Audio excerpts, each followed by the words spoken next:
নবীজি বলেন তুমি তোমার ভাইকে সাহায্য করো, জালিম হোক মজলুম হোক সাহায্য করো।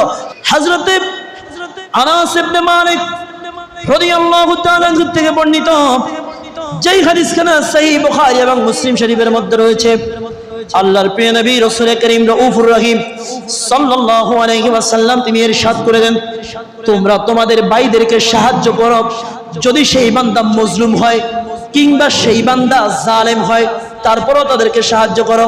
সুবহানাল্লাহ বলেন। সাহাবায়ে কেরাম বলে, ইয়া রাসূলুল্লাহ, ইয়া হাবিবাল্লাহ, নবী গো, বুঝলাম যেই বান্দা মজলুম, যেই বান্দা নির্যাতিত নিপীড়িত, ওই বান্দাকেই না আমরা সাহায্য করতে পারবো, তার পাশেই না দাঁড়ানোর সুযোগ আমাদের রয়েছে, তাকে সাহায্য করার অর্থ আমরা বুঝলাম। কিন্তু ইয়া রাসূলুল্লাহ, যারা জালিম তাদেরকে আমরা আবার কিভাবে সাহায্য করব? কারণ যারা জালিমের সহযোগী হবে তারাও তো হাসরের মাঠে জালিমের কাতারে উঠবে। আল্লাহর প্রিয় নবী বলে, এখানের মধ্যে জালিমকে সাহায্য করার মানে হচ্ছে তোমরা ওই জালিমকে অন্যায় কাজ থেকে দূরে রাখো, যেইভাবে পারো, কথার মাধ্যমে হোক, কাজের মাধ্যমে হোক, সুন্দর ভাষায় হোক আর রুক্ষ ভাষায় হোক, যেইভাবে হোক তোমরা জালিমকে জুলুম থেকে দূরে রাখার মাধ্যমে সাহায্য করো।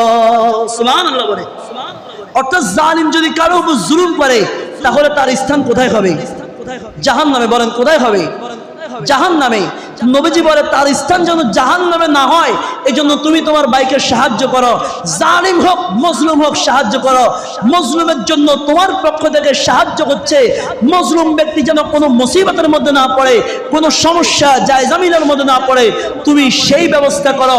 আর জালিমের প্রতি তোমার সাহায্য করছে, জালিম যেন জুলুম করতে না পারে, এই বিষয়ে তুমি জালিমকে প্রতিহত করো। জোরে বলুন সুবহানাল্লাহ।